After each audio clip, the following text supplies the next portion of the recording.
রাস শোনো, তাহলে কালকে সবাই খাতা বের করো। কালকে 6 দিয়েছিল, হ্যাঁ আজকে 7 হবে।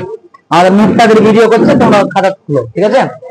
দেখো 7 আসতে 7 সমাধান কি আছে দেখো। আমরা ক্লাস 7 মোটামুটি ভাবে পড়েছিলাম, তো আজকে ক্লাস 8 উঠেছি, কিন্তু আমাদের পড়তে হবে, ঠিক আছে? দেখো কি আছে অঙ্ক। আচ্ছা x + 1/7, তাই তো, প্লাস x সমান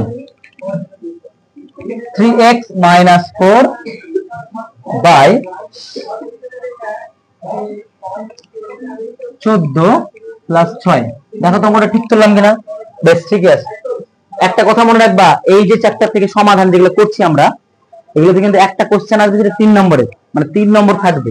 ওকে, 3 নম্বর থাকবে। তো আমরা এই সমাধানটা করার চেষ্টা করব। সমাধান করা মানে কি, আমরা যে কোনো সমীকরণে এর আগে জেনেছি যে একটা চলরাশি থাকবে, একটা ধ্রুবক রাশি থাকবে এবং সমান চিহ্ন থাকবে, এবং এই সমাধানের বীজ বের করতে হবে। বীজ মানে x এর মান নির্ণয় করতে হবে। এবার আমরা দেখবো যে x যুক্ত পদ কোনগুলো আছে আর x যুক্ত পদ কোনগুলো নাই। যেগুলো x যুক্ত পদ আছে সেগুলো আমরা বাম দিকে নিয়ে আসবো, আর বাদ বাকিগুলো ডান দিকে রেখে দেব বা দেবো। আচ্ছা প্রথমটা বলতো x যুক্ত পদ কি, হ্যাঁ কি না? x যুক্ত পদ আছে, তার মানে বাম দিকেই থাকলো। প্লাস x টা কি x যুক্ত পদই, অবশ্যই x টা x যুক্ত পদ। x এর নিচে নাই মানে কি আছে? 1 আছে।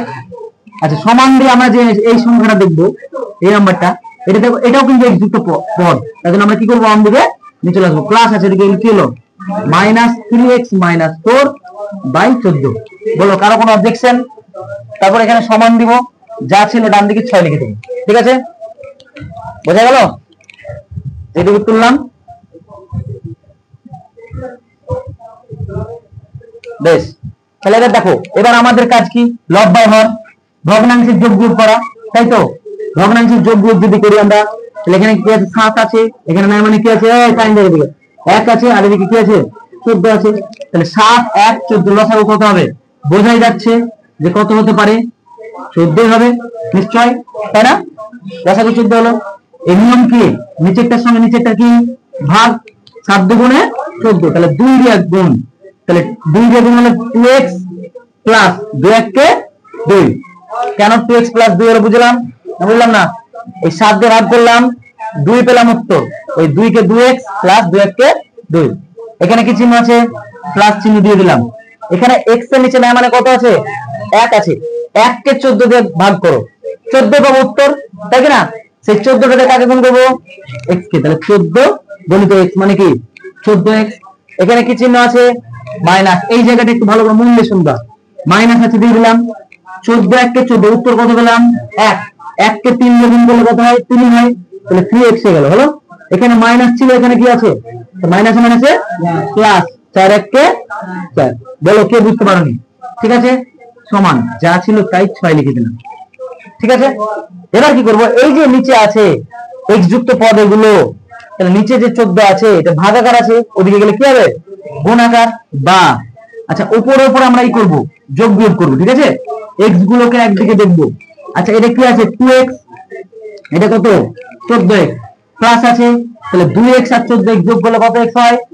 16x। 16x থেকে 3টা x বাদ কত? তাহলে 13x আমরা একবারে লিখে দিলাম। ওকে, তারপরে কি আছে? প্লাস 2, এখানে প্লাস 4, কত হয়? প্লাস 6। বলো কারো অবজেকশন? সমান। এখানে কি বললাম? ভাগাকার আছে, এদিকে কি হবে? 6 গুণিত 14 গুণ হয়ে গেল। এবার বা আচ্ছা এই একটা গল্প বলেছিলাম ক্লাস 7 এ, বোধহয় তোমাদের বলিনি, যে এখানে x আছে, x মানে এখানে তোমার এই 1 আর 3 এটা তোমার বাবা মা, আর প্লাস বা মাইনাস দেওয়া থাকবে এটা তোমার বন্ধু। বন্ধু তোমার ভালো হলে প্লাস, আর যদি খারাপ হয় তাহলে মাইনাস। তাহলে বলো, তোমাকে এমন একটা পর্যায়ে এলো, তোমাকে বললো যে বলো বাবা মা তোমার সাথে আছে আর তোমার বন্ধু আছে, তাহলে তোমাকে বলা হলো যে কাকে তুমি আগে গুলি করবে? ধরো পিস্তল দিলে, বললো গুলি করতে, তোমার বাবা মাকে আগে গুলি করবে না বন্ধুকে আগে গুলি করবে? হ্যাঁ বলো, বন্ধুকে। কেউ কেউ মনে মনে ভাবছে নাকি বাবা মাকে? অবভিয়াসলি নয়। তাহলে বন্ধুকে আগে গুলি মারবো, মানে কি প্লাস আছে, ওইদিকে বাইরে করে দেবো লাথি মেরে। তাহলে কি হবে? বাবা মাকে রেখে দিলাম সমান 6 14, এটাকে গুণ করলাম 4 6 24 সাথে বললো 2 6 1 6 84 হলো। এই যে প্লাস ছিল কি হবে মাইনাস, বা তাহলে 13টা x সমান 84 থেকে 6 বাদ দিলে কত হয় বলো? 78। মুক্তাদি কথা বল, তোর ভয়েস আসবে না ভিডিওতে। 78 বা তাহলে 13x আছে, গুণাকার আছে। এবার তো বাবা মাকে গুলি করতেই হবে লাস্ট অবধি, নিজের কাজ। আবার কেউ গুলি মারিস না। তাহলে 6 13 কত হয়? তাহলে x এর মান কত পেয়ে গেলাম? তাহলে এই সমীকরণের বীজ হচ্ছে 6।